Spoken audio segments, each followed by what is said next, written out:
Okay, so you want to buy an RV park. Find a stretch of land near a highway exit, pour some concrete pads, run in electricity and water, and watch people pay you every single night to park a vehicle they already own. It sounds like the cleanest business model in America. No inventory, no employees standing around all day. Just dirt, hookups, and a steady stream of travelers. Here's the problem. That mental picture is almost completely wrong, and the gap between what this business looks like from a highway billboard and what it actually is on a balance sheet is enormous. An RV park is not a real estate investment. It is a hospitality business wearing a real estate costume. Every night a campsite sits empty is not a delayed sale. It's a sale that vanished forever. A hotel understands this instinctively.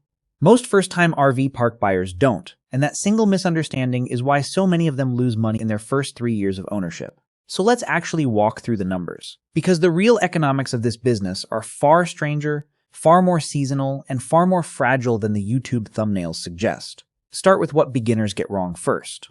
Most people shopping for an RV park compare properties by acreage. How many acres, how many trees, how much river frontage? Professionals in this industry almost never think that way. They think in terms of traffic. A gorgeous 40-acre property tucked down a back road with no highway access can lose money for a decade. Meanwhile, a plain, unglamorous property with 200 sites sitting a few minutes from a national park entrance or an interstate off-ramp can print cash for its owner year after year. The land itself, the trees, the soil quality, the views, is nearly irrelevant on its own. What matters is the number of vehicles passing within a short drive of your gate. This is why experienced buyers will pay a stunning premium for a mediocre park in a great location over a beautiful park in a forgotten one. You're not really purchasing dirt. You're purchasing proximity to demand, and demand is the only ingredient that can't be built later. Now here's a question that trips up almost everyone who hasn't run the numbers. If location matters this much, and demand for camping keeps climbing, why doesn't someone just build 100 new parks near every popular exit and flood the market? Because building one is brutally difficult. Getting a new RV park approved is one of the more political processes in American land use. Local zoning boards frequently reject applications outright. Neighboring homeowners show up to town meetings to fight it. Running municipal water, sewer, and heavy-duty electrical service out to a rural parcel can cost hundreds of thousands of dollars before a single guest ever checks in. Environmental review alone can stretch the timeline past 2 full years, and that's before construction on roads, hookups, and buildings even begins. A developer chasing a fast return on capital will almost always find an easier, faster-moving project elsewhere, which is exactly why so little new supply enters this market even during periods of soaring demand. The result is a country where recreational vehicle ownership has grown enormously over the past 2 decades, while the supply of privately owned parks and campgrounds has barely kept pace. Industry counts put the number of privately owned RV parks and campgrounds in the United States at somewhere around 13,000 to 15,000 properties, and that number is only inching upward by roughly 1 to 2% a year. Scarcity like that is a gift to existing owners. It's also exactly why acquisition prices for well-located parks have climbed so aggressively over the last several years. If you're finding this breakdown useful, this would be a great moment to hit subscribe, like the video, and share it with someone who's actually looked into buying one of these properties. There's a demographic shift worth understanding here too, because it explains why demand for these scarce sites keeps climbing instead of leveling off. The average age of a first-time RV buyer has been dropping for years, and younger buyers now make up the single largest slice of new RV purchases, ahead of both Generation X and baby boomers combined. Remote work made it possible for a growing number of people to live and work from a laptop parked at a campsite instead of an office. That shift didn't just add a few extra guests to the industry. It added an entirely new category of customer, one who might stay for weeks or months at a time instead of a single weekend, occupying a site during what used to be the slow shoulder season. Owners who noticed this trend early restructured their pricing and their site mix to capture it, adding stronger internet infrastructure and longer stay discount tiers, while owners who ignored it kept marketing exclusively to weekend campers and left real money on the table. Now let's get into what it costs to actually get in the door, because the entry price is where most people's naive math starts falling apart. Development and acquisition costs in this business are usually measured on a per-site basis, and the range is wide. A bare-bones rural campground with gravel pads and basic hookups can run somewhere around $15,000 per site to build out. A polished destination resort with a pool, a clubhouse, paved roads, and premium pull-through sites can exceed $50,000 per site. Multiply that by 100 sites, and you're looking at anywhere from $1.5 million on the cheap end to $5 million or more for something upscale. And that's before a single guest has ever paid you a dime. Buying an existing, already operating park changes the math slightly, but not as much as people hope. Cap rates on RV park sales nationally tend to average somewhere close to 9 or 10%, with a typical range of about 8 to 12% depending on location, quality, and how stabilized the income already is. A lower cap rate generally signals a premium coastal property with steady, predictable occupancy. A higher cap rate usually signals more risk, more seasonality, and more work required to fix the operation after closing. Here's the part almost nobody warns first-time buyers about. The purchase price is just the entry fee. Layered underneath it are permitting costs, wastewater and septic engineering studies, fire department approvals, ADA compliance upgrades, and in many states, an entirely separate licensing process just to legally operate as a campground. None of that shows up in the glossy listing photos. All of it shows up in the first year's expense sheet. Once you actually own the property, the real test begins, and it's not the purchase price. It's occupancy. An RV park does not need every site full every night to be profitable. In fact, most healthy, well-run parks operate at an average annual occupancy of somewhere around 60 to 70%, and that's considered a strong, sustainable number for the industry. During peak summer weekends in a popular destination, that same park might sit at nearly full capacity. During a rainy Tuesday in February, it might be sitting closer to 20 or 30%. Let's run the math the way an owner actually has to run it. Say you own 120 sites with an average nightly rate of around $70. If you multiply that rate by every site every night of the year, you get an eye-popping theoretical revenue figure. Nobody ever actually collects that number. Once you apply a realistic blended occupancy of around 65% across the full calendar, factoring in slow winter months, shoulder seasons, and the occasional stretch of bad weather that keeps travelers off the road, your real annual revenue per site typically lands somewhere between $10,000 and $15,000. For the whole property, that might land you somewhere in the range of $1.25 million to $1.5 million a year in gross site revenue before a single operating expense is subtracted. That number sounds fantastic in isolation. But notice what already happened in that calculation. We didn't use the full theoretical revenue figure. We quietly cut it down by roughly a third the moment we applied a realistic occupancy assumption. That single adjustment, seemingly small on paper, is the difference between a park that looks like a gold mine in a listing brochure and one that actually behaves like a gold mine once you own it. Buyers who skip this step and simply multiply the nightly rate by every site and every day of the year are the same buyers who end up shocked, 6 months in, that their bank account doesn't match their spreadsheet. Now here's where the trap door opens. Fixed costs in this business don't care whether your sites are full or empty. Payroll for front desk staff, groundskeepers, and maintenance workers keeps running whether you have 10 guests or 110. Property insurance premiums, especially in areas exposed to flooding, wildfire, or hurricanes, keep accruing every single month. Property taxes keep accruing. Loan payments on whatever debt you used to buy or build the park keep accruing. Every empty site is not a cost you avoid. It's a cost you're still paying for, minus the revenue that would have offset it. And there's one operating cost that catches almost every new owner completely off guard, and that's electricity. Apartment buildings don't deal with this problem the way RV parks do. A modern motorhome can draw enormous amounts of power running air conditioning units, charging house batteries, and running appliances simultaneously. Older parks built decades ago were wired for a totally different era of camping. Back when a small trailer with a single air conditioner was considered heavy duty.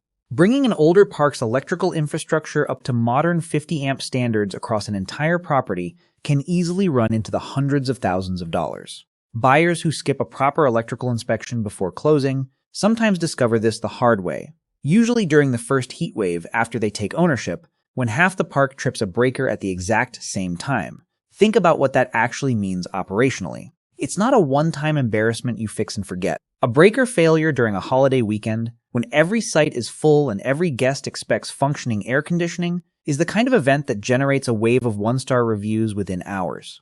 Those reviews then follow the property for years, quietly suppressing bookings long after the electrical panel has been repaired. A physical failure and a reputational failure happen at the same moment, and only one of them, unfortunately, shows up on an insurance claim. Maintenance never really stops either. Roads crack under vehicle weight and need resurfacing. Septic and sewer lines clog and need to be jetted or replaced. Water systems develop leaks that can waste thousands of gallons before anyone notices. Bathhouses need constant cleaning and eventually full renovation. Unlike a plot of vacant land sitting quietly and appreciating, Every acre of an active RV park is constantly consuming labor and capital just to stay functional. Owners who don't budget for this in advance tend to discover it the expensive way, usually right when cash flow is already tight. So where does the real profit actually come from, if campsite fees alone barely cover the fixed costs? This is the part that surprises most outsiders the most. In a lot of successful parks, the campsite rental itself is closer to a break-even foot traffic generator than the primary profit engine. The real margin often comes from everything sold around the campsite. Camp stores selling ice, firewood, and snacks, coin laundry, propane refills, golf cart and kayak rentals, premium waterfront or pull-through sites that command a significant markup over standard back-in spots, cabin rentals and glamping units that can charge several times what a bare RV site earns per night. With dramatically lower wear and tear on the property, a campsite fee gets a guest through the gate. Everything they spend after that is where an owner actually builds wealth. Think about a family that pulls in for a 4-night stay over a long weekend. The site fee itself might land somewhere around $300 total for the stay. That same family will often buy firewood on the first night, ice every morning, a round of ice cream from the camp store for the kids, a couple of loads of laundry before they head home, and maybe an afternoon golf cart rental to explore the property. By the time they check out, their total spending at the park can easily run 40 or 50% higher than the site fee alone. Multiply that pattern across 100 sites, running at a healthy occupancy for an entire season, and ancillary spending stops being a rounding error.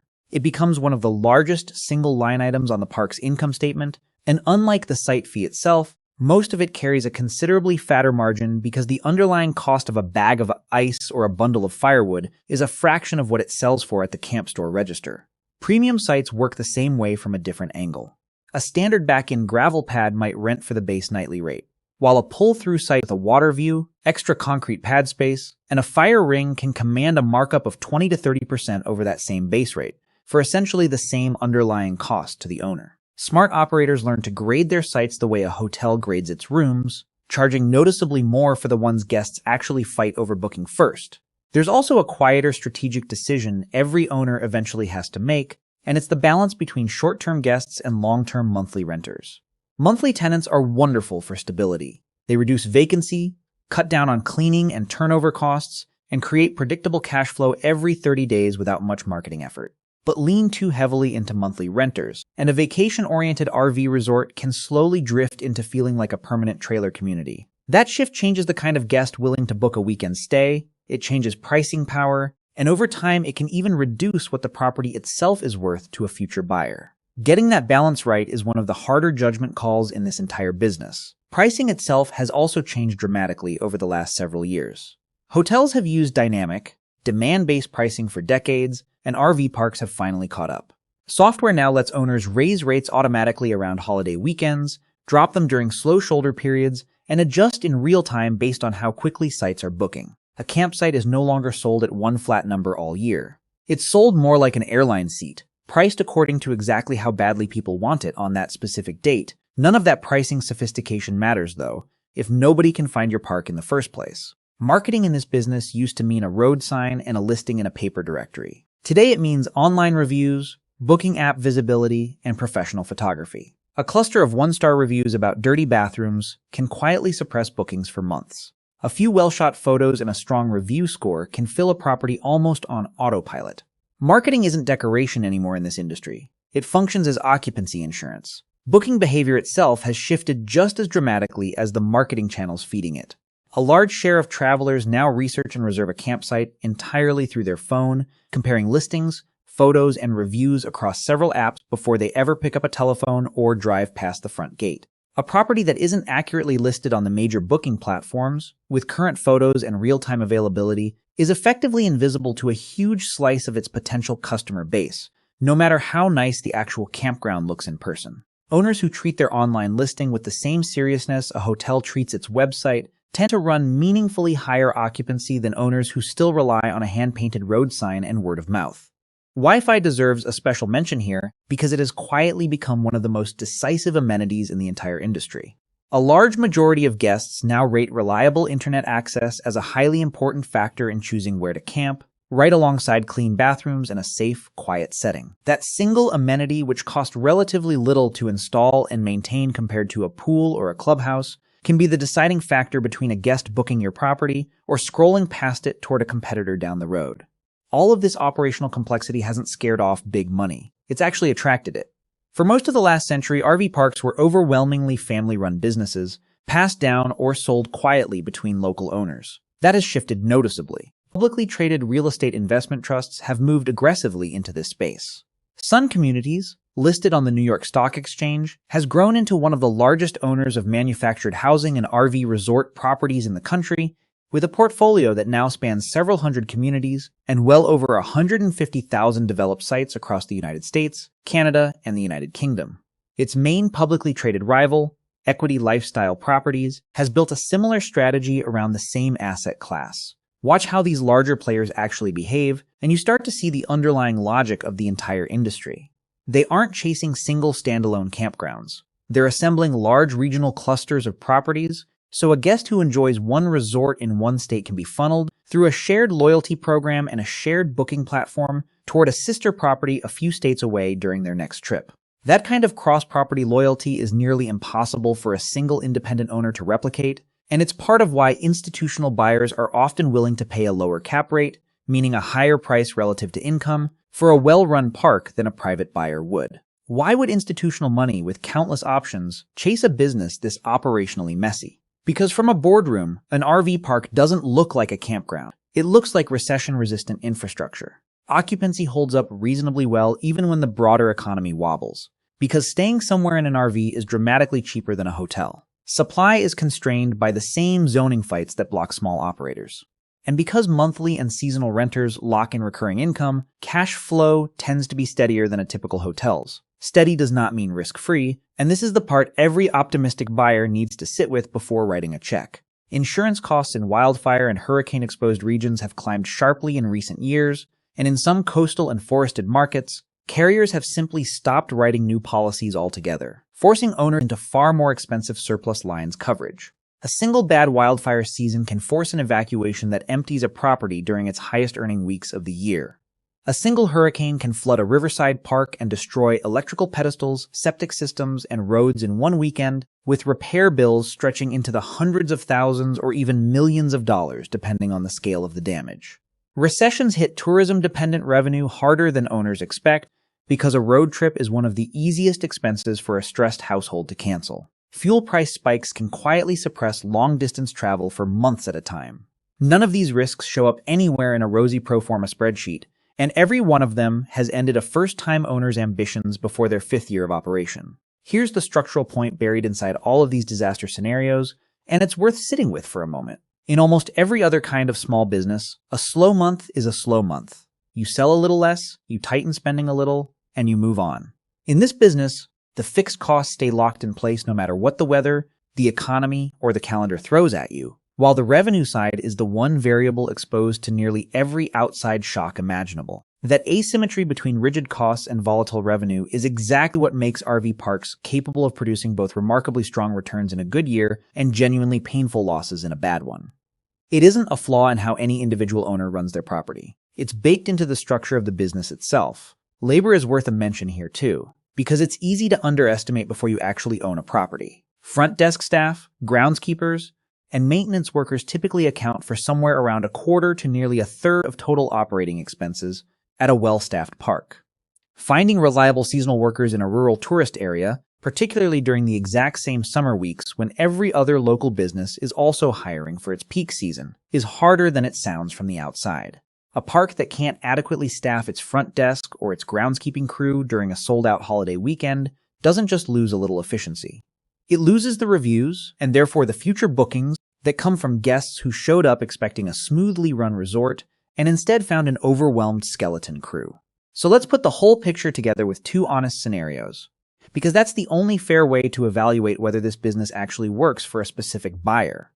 In the optimistic scenario, you've bought a well-located 100-site park for around $3 million. You run a blended annual occupancy near 70% at an average nightly rate of around $75, supplemented by a healthy camp store, cabin rentals, and monthly winter guests filling your slower months. After payroll, insurance, taxes, utilities, and routine maintenance, you're clearing a net operating income somewhere in the range of $350,000 to $400,000 a year.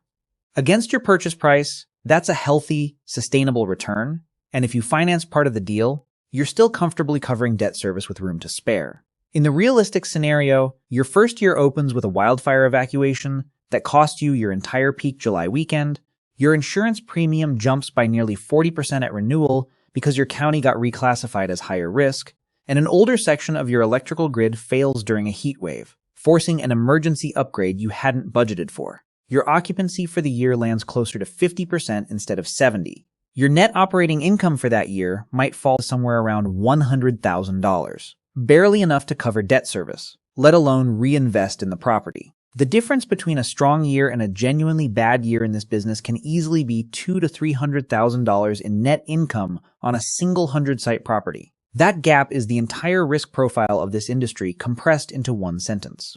Notice what didn't change between those two scenarios. The purchase price stayed exactly the same. The debt payment stayed exactly the same. The property taxes stayed exactly the same. What moved was occupancy, insurance, and one unplanned repair, and that alone was enough to swing the property from a healthy, comfortable return down to something that barely covers its own debt service. This is precisely why experienced buyers in this industry stress test their occupancy assumptions far more aggressively than a first-time buyer typically does, and why they tend to keep a meaningful cash reserve set aside specifically for the year that doesn't go according to plan, rather than assuming every year will look like the optimistic one. It's also why financing terms matter enormously in this business, arguably more than in most other small commercial real estate purchases.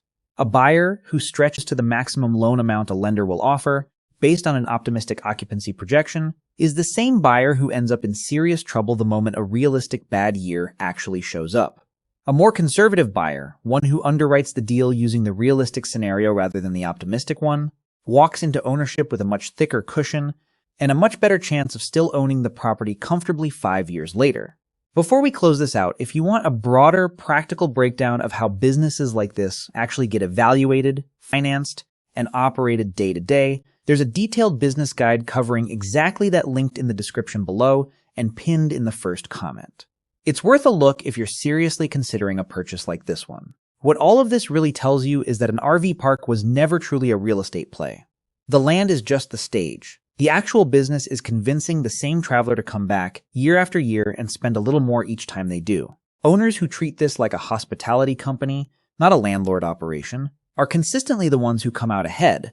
The ones who treat it purely as a piece of land, collecting a rent check and hoping the property appreciates on its own, tend to be the ones selling 5 years later, usually for a lot less than they expected, and usually a good deal wiser about what this business actually was all along. If you found this breakdown valuable, do like the video and subscribe to the channel if you haven't already. Thanks so much for watching.